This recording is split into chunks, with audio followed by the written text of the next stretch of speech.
Hi viewers, இன்னைக்கான வீடியோவில் என்ன நடக்கலாம்னு சொல்லிட்டு பார்க்கலாம். வீடியோக்குள்ளே போகிறதுக்கு முன்னாடி நம்ம சேனலை லைக் அண்ட் சப்ஸ்கிரைப் பண்ணிவிட்டு கொஞ்சம் சப்போர்ட் பண்ணுங்கள். வாங்க இப்போ வீடியோக்குள்ளே போகலாம். சாமுண்டீஸ்வரிக்கு ரோகிணி கர்ப்பம் தெரிஞ்சு ரொம்பவே கோவப்படுறாங்க. என்ன தைரியம் இருந்தால் நீ கர்ப்பமாக இருக்கிற விஷயத்தையும் என்கிட்ட மறைச்சிருப்ப அப்படிங்கிற மாதிரி சொல்ல, இதை கேட்டு ரோகிணி சொல்கிறாங்க, அம்மா நீங்கள் கொஞ்சமாவது யோசிச்சு பாருங்க, 5 வருஷமா நான் குழந்தை இல்லைன்னு சொல்லிட்டு வேண்டாத கடவுள் கிடையாது, எங்களுக்குன்னு ஒரு குழந்தை வந்துடாதா அப்படின்னு சொல்லிட்டு நாங்கள் எந்த அளவுக்கு ஏங்கிட்டு இருந்தோம். ஆனால் அந்த நேரம் தான் நீங்கள் ஜோசியரை பார்த்துட்டு வந்தீங்க. ஜோசியர் வந்து இந்த குழந்தை பிறந்தா இந்த குடும்பத்துக்கே ஆகாது அப்படி இப்படின்னு சொல்லிட்டு தப்பாக சொன்னார். இதை கேட்டதுமே என்னால் எப்படிமா இந்த விஷயத்த உங்ககிட்ட சொல்ல முடியும், அப்படி நான் மாசமாக இருக்கேன் அப்படிங்கிற விஷயத்த சொன்னால் கூட நீங்கள் அதை சந்தோஷமாக இருந்திருப்பீங்களா அப்படிங்கிற மாதிரி ரோகிணி கேட்க, இதை கேட்ட சாமுண்டீஸ்வரி சொல்றாங்க, என்னதான் இருந்தாலும் நீ பண்ணது தப்பு தான் ரோகிணி அப்படிங்கிற மாதிரி சொல்ல, இதை கேட்ட கார்த்தி வந்து சாமுண்டீஸ்வரி கிட்ட சொல்றாங்க, அத்தை நம்ம வேணும்னா இன்னொரு ஜோசியரை பார்க்கலாம், அவர் வந்து ரோகிணியோட ஜாதகத்தை பார்க்கட்டும், பார்த்துட்டு அதுல என்ன உண்மை இருக்கா அப்படிங்கிறத அவர் சொன்னதுக்கு அப்புறம் நம்ம மற்றதை பார்த்துப்போம் அப்படிங்கிற மாதிரி சொல்ல, இதை கேட்ட சாமுண்டீஸ்வரிக்கு என்ன பண்றதுனே தெரியல. அப்பதான் சாமுண்டீஸ்வரி சொல்றாங்க, சரி நான் அதுக்கான ஏற்பாடை பண்றேன் அப்படிங்கிற மாதிரி சொல்ல, இதை கேட்ட சந்திரா வந்து பயங்கரமா ஷாக் ஆகி நிற்கிறாங்க. என்னது இது, அக்கா இதுக்கெல்லாம் போய் ஒத்துக்கிட்டு இருக்கா, அது மட்டும் இல்லாமல் கேவலம் அந்த டிரைவர் பையன் சொல்றதுக்கெல்லாம் தலையாட்டிக்கிட்டு இருக்காளே அப்படிங்கிற மாதிரி சந்திரா ஒரு பக்கம் மனசுல நினைச்சுக்கிட்டு இருக்க. இதை நம்ம சும்மா விடக்கூடாது, கண்டிப்பா அக்கா எந்த ஜோசியரை வர வைப்பான்றது நம்மளுக்கு தெரியும், அவனை எப்படியாவது மிரட்டி பொய் சொல்ல வைக்க வேண்டியதான் அப்படிங்கிற மாதிரி சந்திரா இந்த சைடு பிளான் போட்டுக்கிட்டு இருக்காங்க.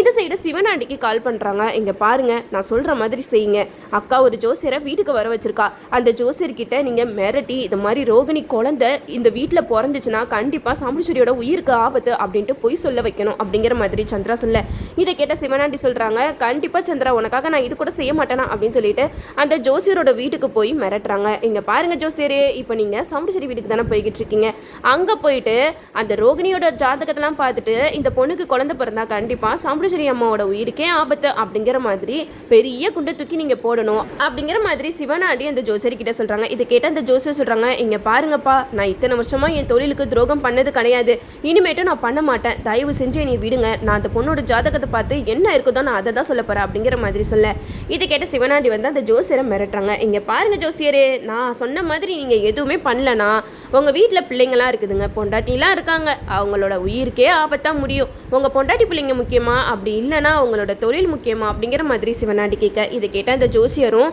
தன்னோட பொண்டாட்டி பிள்ளையை காப்பாற்றுறதுக்காக பொய் சொல்லலான்னு முடிவு பண்ணி சாமுண்டீஸ்வரியோட வீட்டுக்கு போறாங்க. அங்க போனா ரோகிணியோட ஜாதகத்தை கொடுத்து செக் பண்ணி பார்க்குறாங்க. அந்த ரோகிணியோட ஜாதகத்துல கண்டிப்பா இந்த பொண்ணுக்கு குழந்தை பிறந்துச்சுன்னா உங்களோட உயிருக்கே ஆபத்தா முடியுமா அப்படிங்கிற மாதிரி சொல்ல, இது கேட்ட சந்திரா சொல்றாங்க, பாத்தியாக்கா அப்போ நம்ம பார்த்த ஜோசியம் கரெக்டு தான், இந்த ஜோசியக்காரரும் அதே தானே சொல்றாரு, அப்போ ரோகிணியோட குழந்தை இந்த வீட்டுக்கு வரவே கூடாது அப்படிங்கிற மாதிரி சந்திரா சொல்ல, இதை கேட்டதுமே ரோகிணி பயங்கரமா அழுக ஆரம்பிக்கிறாங்க. அப்படியெல்லாம் சொல்லாதீங்க, 5 வருஷம் கழிச்சு நான் இப்பதான் மாசமா இருக்கேன், கொஞ்சம் நல்லா பார்த்து சொல்லுங்க அப்படிங்கிற மாதிரி சொல்ல, இதை கேட்ட இந்த ஜோசியர் சொல்றாங்க, ஏமா நல்லாதாம்மா பார்த்து சொல்றேன், கட்டும் இப்படிதாம்மா சொல்லுது அப்படிங்கிற மாதிரி சொல்றாங்க. இதை கேட்டதுமே சாமுண்டீஸ்வரி சொல்றாங்க, சரிங்க ஐயா வந்ததுக்கு ரொம்ப நன்றி, நீங்க போயிட்டு வாங்க அப்படின்னு சொல்லிட்டு ஜோசியரை அனுப்பிச்சு வச்சிடறாங்க. இருந்தாலும் நம்ம கார்த்திகை மனசுக்குள்ள ஒரு டவுட் இருந்துகிட்டே இருக்க, எனக்கு என்னமோ இதுக்கு பின்னாடி சந்திராவோட சூழ்ச்சி இருக்குமோ தான் தோணுது அப்படிங்கிற மாதிரி கார்த்தி நினைச்சுக்கிட்டு இருக்க. இந்த சைடு மயில்வாகனும் ரோகிணி 2 பேருமே அழுகுறாங்க. ரோகிணி நீ அழுகாத, நம்ம குழந்தைனால அத்தையோட உயிருக்கு எந்த ஒரு ஆபத்தும் வராது அப்படின்னு சொல்லிட்டு மயில் வந்து ரோகிணி கிட்ட ஆறுதல் சொல்லிக்கிட்டு இருக்காங்க. அப்போ சாமுண்டீஸ்வரி சொல்றாங்க, பாத்தியா ரோகிணி, ஜோசியர் சொல்லிட்டு போனதை கேட்டியா, அம்மா உயிர் முக்கியமா இல்ல உன்னோட குழந்தை முக்கியமா அப்படிங்கிற மாதிரி கேட்க, அதுக்கு ரோகிணிக்கு என்ன பதில் சொல்றதுனே தெரியல. அப்ப ராஜராஜன் சொல்றாங்க, என்ன ஈஸ்வரி இந்த காலத்துல போயிட்டு இதெல்லாம் நம்பிக்கிட்டு இருக்க, நீ பண்றது கொஞ்சம் கூட சரியில்லை, ரோகிணியோட குழந்தை நம்ம வீட்டுக்கு முதல் வாரிசு, அதை போயிட்டு எதுக்காக இப்படியெல்லாம் பேசிக்கிட்டு இருக்கீங்க அப்படிங்கிற மாதிரி சொல்ல, அதுக்கு சந்திரா சொல்றாங்க, அதுக்கு என்னம்மா செய்ய முடியும், ஏன் அக்கா உயிரை பணைய வச்சு அந்த குழந்தை இந்த வீட்டுக்கு வரணுமா அப்படிங்கிற மாதிரி சந்திரா கேட்க, இதை கேட்ட கார்த்தி வந்து மயில் கிட்ட சொல்றாங்க, இங்க பாருங்க நீங்க எதுக்குமே கவலைப்படாம இருங்க, எனக்கு என்னமோ இதுக்கு பின்னாடி யாரோ இருக்காங்கன்னு தான் தோணுது, என்ன ஏது நான் பாத்துக்கிறேன் அப்படிங்கிற மாதிரி கார்த்தி மயில் கிட்ட சொல்றாங்க. அப்போ நம்ம சாமுண்டீஸ்வரி சொல்றாங்க ரோகிணி கிட்ட, இங்க பார் ரோகிணி, அம்மா வேணும்னு முடிவு பண்ணனா நீ வந்து இந்த குழந்தைய கழிச்சிரு, அப்படி இல்லை எனக்கு அம்மாவே தேவையில்லை, இந்த குழந்தை தான் முக்கியம்னா அப்புறம் என் உயிருக்கு என்ன ஆபத்து வந்தாலும் பரவாயில்லன்னு நீ இந்த குழந்தைய பெற்றுக்கிட்ட சந்தோஷமா இரு அப்படிங்கிற மாதிரி சாமுண்டீஸ்வரி சொல்லிட்டு போயிடுறாங்க. இந்த சைடு இதெல்லாம் பார்த்துட்டு சந்திரா வந்து சிரிச்சுக்கிட்டு போயிடுறாங்க. இதை பார்த்ததுமே நம்ம கார்த்தி வந்து புரிஞ்சுக்கிறாங்க, இதுக்கு பின்னாடி சின்னத்தையோட வேலை தான் இருக்கு, கண்டிப்பா இந்த ஜோசியர் வீட்டுக்கு போனா கண்டிப்பா நம்மளுக்கு எல்லா உண்மை தெரிய வரும் அப்படின்னு சொல்லிட்டு கார்த்தி வந்து அந்த ஜோசியரோட வீட்டுக்கே போய் கேட்குறாங்க.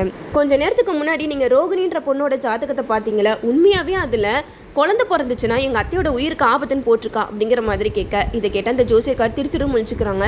ஆமாப்பா, நான் சொன்னது உண்மைதான், என் தொழிலுக்கு நான் துரோகம் செஞ்சது கிடையாது.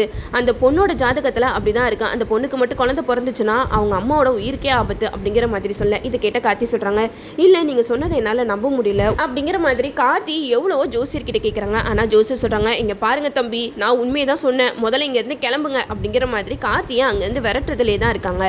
அப்போது நம்ம சிவனாண்டி வந்து அவங்க பிள்ளைங்களெல்லாம் மிரட்டி வச்சுருப்பாங்க இல்லையா, அப்போது நம்ம ஜோசியர் வருவார்.